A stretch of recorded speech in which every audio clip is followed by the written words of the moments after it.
The disappearance, I did not panic at first. That is the strange thing about losing something important. It does not always hit you like a loud noise. Sometimes it arrives quietly, like a small mistake you think you made. That afternoon felt normal.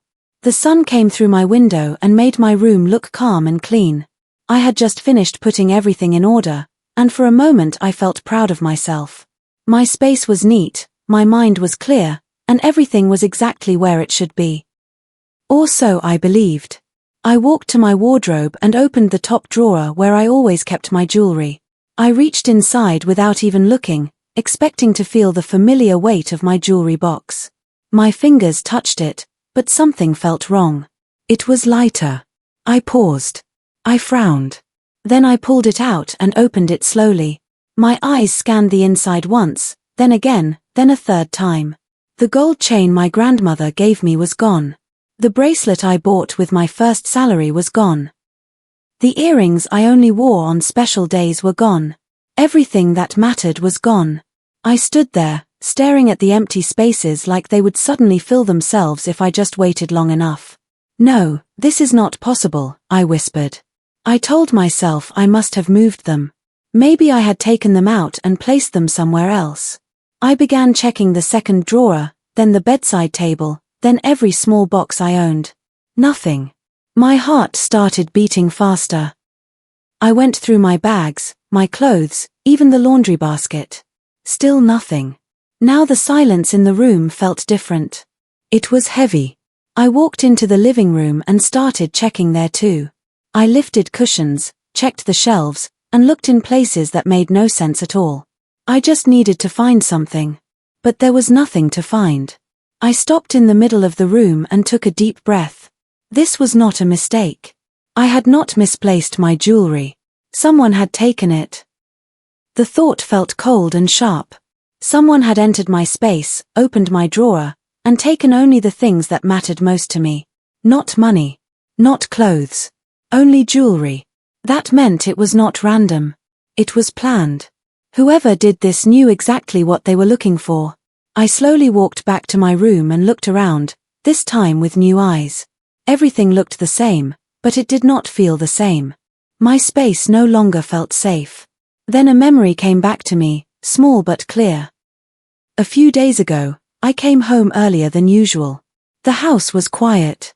Too quiet. As I walked down the hallway, I heard a soft sound from my room, like a drawer closing. When I opened the door, I saw Naledi, my sister, standing near my wardrobe. She turned quickly and smiled. I was just looking for a charger, she said. I did not question her. She was my sister. Why would I think anything else? But now, standing here with an empty jewelry box in my hands, that moment felt different.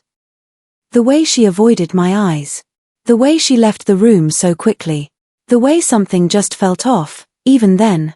My stomach tightened. No, it cannot be, I said quietly. I did not want to believe it. Because if it was true, it meant more than stolen jewelry. It meant betrayal.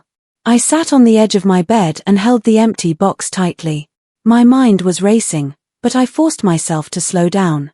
I could not just accuse her without proof. In this house, words without evidence could easily be turned against me.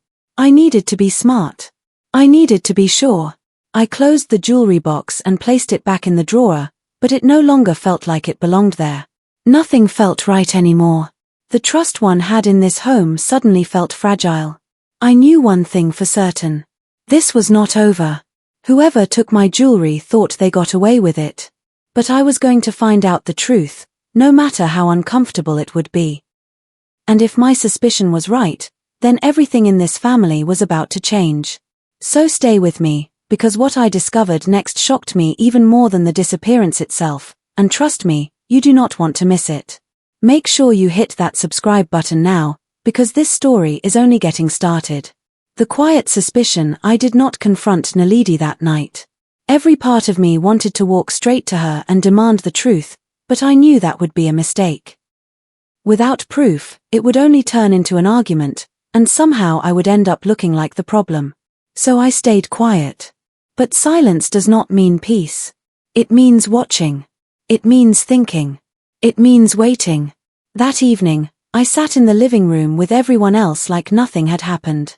The television was on, my mother was talking about something I barely heard, and Naledi was sitting there scrolling on her phone, laughing at something on the screen. She looked normal. Too normal. I studied her carefully without making it obvious. Her body language was relaxed. Her voice was steady. If she had taken my jewelry, she was hiding it very well. Or maybe, just maybe, I was wrong. That thought crossed my mind for a moment, but it did not stay long. Something inside me refused to let it go. I knew my room. I knew my things. And I knew that memory of her standing by my wardrobe was not a coincidence. Later that night, I went to the kitchen to get water. Naledi walked in just as I was pouring a glass. We stood there together in silence for a second. Then she smiled. "You look tired," she said. "Long day?" Her voice was soft, casual, almost caring. I looked at her, searching her face for something, anything that would reveal the truth. But she just looked back at me like everything was fine. "Yeah, just a long day," I replied. I forced a small smile and walked past her. But as I left the kitchen, I felt it again. That quiet feeling in my chest. Something was not right. I could not explain it fully, but it was there, steady and persistent. The next morning, I woke up earlier than usual. I had made a decision. If I wanted answers, I could not rely on feelings. I needed facts. I needed to pay attention to everything. I got ready and stepped out of my room quietly. The house was still calm. Naledi's door was slightly open. I slowed down as I passed by. She was inside, sitting on her bed, typing on her phone. She looked up quickly when she noticed me. "Morning," she said. "Morning," I replied, keeping my tone normal. I did not stop. I kept walking, but my mind was already working. That quick look she gave me, that small pause before she spoke, it felt like she was checking if I knew something. Or maybe I was overthinking. But I could not ignore these small details anymore. Later that day, I met my best friend Lorato. If there was anyone I could trust with this, it was her. We sat down together, and I told her everything. The missing jewelry. The empty box. The memory of Naledi in my room. Lorato listened without interrupting. When I finished, she leaned forward slightly and said, "You don't sound confused. You sound sure." I hesitated for a moment. "I don't have proof," I said. "But I feel it." Lorato nodded slowly. "Feelings matter, but they are not enough. If you are going to face this, you need something solid." "I know," I said. "That's why I haven't said anything yet." She looked at me carefully. "Then don't rush. Watch her. Think. Ask yourself one question." "What question?" I asked.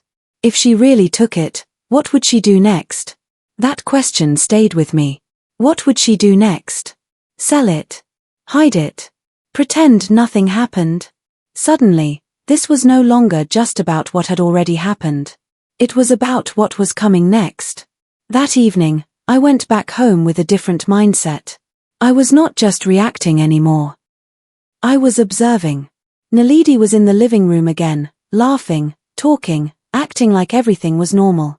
But now I was paying closer attention. Her phone kept buzzing. She would reply quickly, then smile to herself.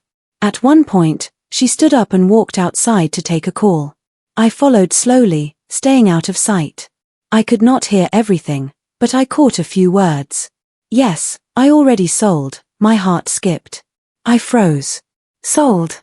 Sold what?" I leaned closer, trying to hear more, but her voice dropped lower. A few seconds later, she ended the call and walked back inside like nothing had happened. I stood there for a moment, my thoughts racing. This was not proof. Not yet. But it was something. Something real. Something that connected. I walked back inside slowly, my face calm, but inside everything was shifting. The picture was becoming clearer, piece by piece. And now I knew one thing for sure. I was not imagining this. I was getting closer. Much closer. And if what I suspected was true, then the truth was not far away anymore. So stay with me, because what I discovered next changed everything, and trust me, you do not want to miss how this unfolds. The proof. I did not sleep much that night. Every time I closed my eyes, I heard her voice again. I already sold it. Those words kept repeating in my mind, louder each time. By morning, I was no longer confused. I was no longer guessing. I had direction. If Naledi sold my jewelry, then someone bought it. And if someone bought it, there had to be a trace. A name. A place. A record. That was my next step. I got ready earlier than usual, my movements calm but focused. I did not tell anyone where I was going. Not my mother, not Thabo, and definitely not Naledi. This was something I had to do alone. As I stepped out of the house, the air felt different. Heavy, but clear. I was not just looking for answers anymore. I was going to find them. I started with the closest jewelry shops in the area. I walked into the first one, trying to keep my voice steady. "Good morning," I said politely. I wanted to ask if anyone recently sold jewelry here. The man behind the counter looked at me with a small smile. "We get many sellers," he replied. "Do you have details?" I hesitated. I did not want to say too much yet. "Just checking," I said, forcing a light tone. He shook his head gently. "We can't share information like that." I nodded and left. That was expected. I could not just walk in and get answers that easily. But I was not discouraged. I moved to the next shop, then another, then another. Each time, I asked carefully. Each time, I got the same kind of response. Polite, but closed. Still, I paid attention to everything. The faces. The reactions. The small details. By the time I reached the fourth shop, I was tired, but I was not ready to stop. Something inside me pushed me forward. I walked in, and this time, the shop felt different. Quiet. Organized. The man behind the counter looked older, more observant. His eyes studied me the moment I stepped in. "Good afternoon," he said calmly. "How can I help you?" "Good afternoon," I replied. "I'm looking for some information. I believe someone may have sold jewelry that belongs to me." He did not respond immediately. He just watched me for a second, like he was trying to understand something deeper. "Do you have proof that it is yours?" he asked. I paused. That question mattered. "Not yet," I said honestly. "But I'm trying to find it." He nodded slowly. "What kind of jewelry?" "A gold chain, a bracelet, and earrings," I said. "Very specific pieces." His expression changed slightly. Not enough for most people to notice, but I saw it. A small shift. A sign. My heart started beating faster. "Why are you asking?" he said carefully. I took a step closer. "Because I believe my sister sold them without my permission." There was silence for a moment. Then he turned slightly and reached under the counter. He pulled out a file and opened it slowly. My eyes followed every movement. "We keep records," he said. "For legal reasons." My breath caught. This was it. He flipped through a few pages, then stopped. His finger rested on one line. He looked up at me. "These items," he said, "were sold here 2 days ago." My chest tightened. "By who?" I asked, my voice barely above a whisper. He turned the file slightly so I could see. There it was. A name. Naledi Dlamini. My hands felt cold. For a moment, everything around me went quiet. This was no longer a suspicion. It was no longer a feeling. It was real. Completely real. "Do you have identification?" I asked quickly. He nodded and reached for another document. "We require ID for every transaction." He placed a copy on the counter. I looked at it. Her face. Her name. Her signature. There was no doubt. No confusion. No mistake. It was her. My sister. The room felt smaller. Heavier. But at the same time, something inside me became steady. Strong. I was not lost anymore. I was not guessing anymore. I had proof. "Is there any way to recover the items?" I asked. He shook his head gently. "They have already been processed." It will be difficult. I nodded slowly. I was not surprised. This was not about getting the jewelry back anymore. This was about the truth. I took out my phone and carefully took pictures of the documents. The shop owner watched me but did not stop me. "Thank you," I said quietly. He nodded. "Be careful how you handle this," he said. "Family matters can become complicated." I gave a small, understanding nod and walked out of the shop. The sunlight outside felt sharp against my eyes, but I did not stop. I stood there for a moment, holding my phone tightly. Everything had changed. I came looking for answers, and I found them. Clear. Direct. Undeniable. Naledi did not just take my jewelry, she sold it. And now, I had the proof she never thought I would find. I took a deep breath and looked ahead. The next step was no longer about searching. It was about facing her. And this time, there would be no lies, no excuses, no escape. So stay with me, because what happens when I confront her will shake everything, and you do not want to miss what comes next. The confrontation. I did not rush home after leaving the shop. I needed a few minutes to breathe, to think, to steady myself. The proof was in my phone, clear and undeniable, but what I was about to do mattered just as much as what I had already done. This was not just about exposing Naledi. This was about how I handled it. I could shout, accuse, and let emotions take over, or I could stay calm and let the truth speak for itself. I chose the second option. By the time I got home, the sun was already going down. The house looked the same as always, quiet and familiar, but I knew things were about to change. I stepped inside and found everyone in the living room. My mother was sitting in her usual chair, Thabo was watching television, and Naledi was on the couch, scrolling through her phone again. She looked up briefly when I entered, then looked back down like nothing was wrong. That small action made everything inside me settle. No more doubt. No more hesitation. I walked in slowly and stood in front of them. "I need everyone to listen for a moment," I said. My voice was calm, steady, stronger than I expected. Thabo muted the television. My mother looked concerned. Naledi glanced up again, this time with a little more attention. "What is it?" my mother asked. I took a deep breath. "My jewelry did not go missing," I said. "It was taken." The room went quiet immediately. Thabo frowned. "What are you saying?" he asked. I did not look at him. My eyes were on Naledi. "I'm saying someone went into my room, opened my drawer, took my jewelry, and sold it." Naledi let out a small laugh. "That's a serious accusation," she said lightly. "Do you even hear yourself?" I did not react. "Yes, I do," I replied calmly. "And I have proof." That word changed everything. The air in the room shifted. My mother sat up straighter. Thabo looked from me to Naledi. And Naledi, her smile faded, just slightly, but enough. "Proof," she repeated. "What proof?" I reached into my pocket and pulled out my phone. My hands were steady. I opened the photos I had taken at the shop and stepped forward.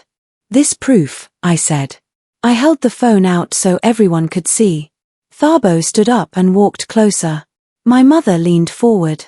Naledi stayed where she was, but her eyes were fixed on the screen. The room was silent as they looked. Then Thabo spoke first. "Naledi, this is your name," he said slowly. My mother's voice followed, softer but shaken. "And this is your ID." I did not say anything. I let the truth speak. Naledi finally stood up.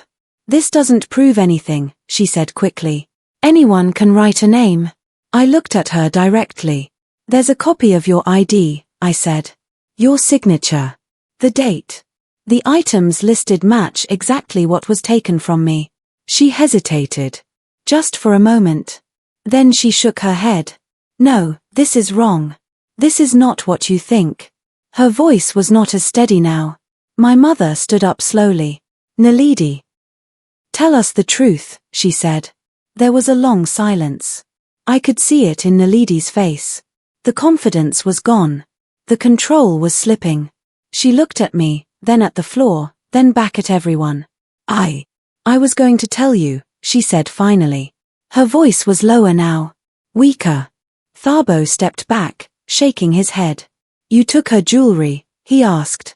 Naledi did not answer immediately. That silence was the answer. My chest tightened, but I stayed calm. Why? I asked. That was the only question that mattered now. She let out a breath and looked away. I needed money, she said. It was urgent. So you went into my room and took my things? I asked, my voice still steady. I was going to replace them, she said quickly. I just needed time. I shook my head slowly. You didn't ask, I said. You didn't tell me. You lied. My mother sat back down, her face full of shock. Naledi, how could you do this? She asked softly. Naledi wiped her face, frustrated. It's not that simple, she said. I didn't have a choice. You always have a choice, I replied. The room fell silent again. This time, it was heavier. The truth was out. There was no going back. No fixing it with excuses or quick explanations. Thabo walked away and sat down, clearly disappointed. My mother looked between us, unsure of what to say. And Naledi, she just stood there, no longer denying it, no longer hiding. I looked at her one last time. This isn't just about jewelry, I said. This is about trust. And you broke it. She did not respond. There was nothing left to say. I turned and walked back to my room, leaving the silence behind me. But I knew this was not the end. This was only the beginning of the consequences. And what came next would change everything for all of us. So stay with me, because the aftermath of this truth is something you do not want to miss. The aftermath. I did not close my door when I entered my room. I left it slightly open, not because I wanted to hear everything, but because I already knew the house would not be quiet again. The truth had been spoken, and once truth enters a home like that, it changes the air, the walls, the way people look at each other. I sat on my bed and stared at the same drawer where my jewelry used to be. It felt strange. Not empty anymore, but exposed. Like something hidden had been dragged into the light. Voices started rising in the living room. At first low, then louder. My mother's voice was shaky, asking questions she probably did not want the answers to. Thabo sounded angry, disappointed, the kind of anger that comes from being let down, not just shocked. Naledi's voice moved between defending herself and going quiet, like she did not know which direction to choose anymore. I stayed where I was. For the first time since this started, I did not feel confused. I did not feel unsure. I felt clear. The truth had done its work. A few minutes later, there was a soft knock on my door. I looked up. It was Thabo. He stood there for a moment before walking in slowly. I didn't know, he said quietly. I nodded. I know, I replied. He sat down on the chair across from me and shook his head. She really did it, he said, more to himself than to me. She sold your things like it meant nothing. I did not answer immediately. It meant something to her, I said after a moment. Just not the same thing it meant to me. He looked at me, then sighed. What are you going to do? He asked. That question stayed in the air between us. It was a simple question, but it carried weight. I had thought about it on my way home, but now it felt real. She has to take responsibility, I said calmly. Not just say sorry. Not just explain. She has to fix what she broke. Thabo nodded slowly. That's fair, he said. He stood up and paused at the door.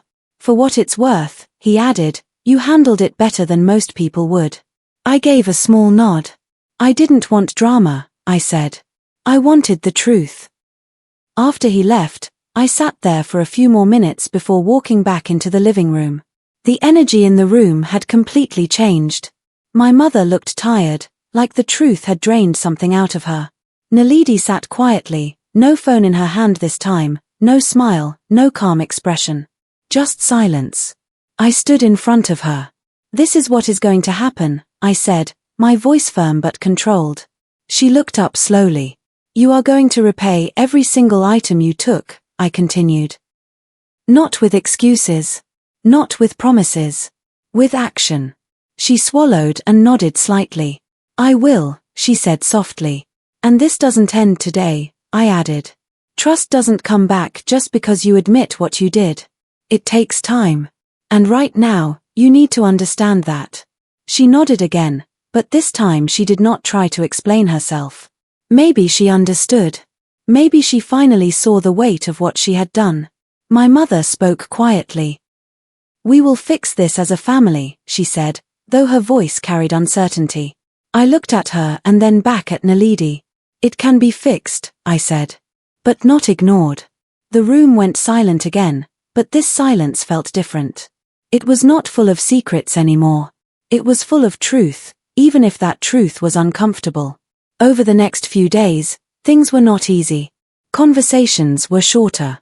Movements were careful. But something important had changed. There were no more hidden looks, no more pretending everything was fine. Naledi started taking steps to repay what she had taken. It was not quick, and it was not easy, but it was a start. And me. I learned something deeper than I expected. Trust is not just about love or family. It is about respect, honesty, and boundaries. And once it is broken, it teaches you to see people more clearly, not just as who they are to you, but as who they choose to be. I looked around the house one evening, and for the first time since everything happened, I felt a sense of control again. Not because everything was perfect, but because nothing was hidden anymore. And sometimes, that is more powerful than anything else. This was not just a story about stolen jewelry. It was a story about truth, about standing firm, and about knowing your worth even when the people closest to you forget it. And if you made it this far, you already understand how deep this story goes, so make sure you subscribe, like, and share this story, and drop a comment telling me where you are watching from, because I want to hear your thoughts and your stories too, and trust me, this is only the beginning of many more powerful stories to come.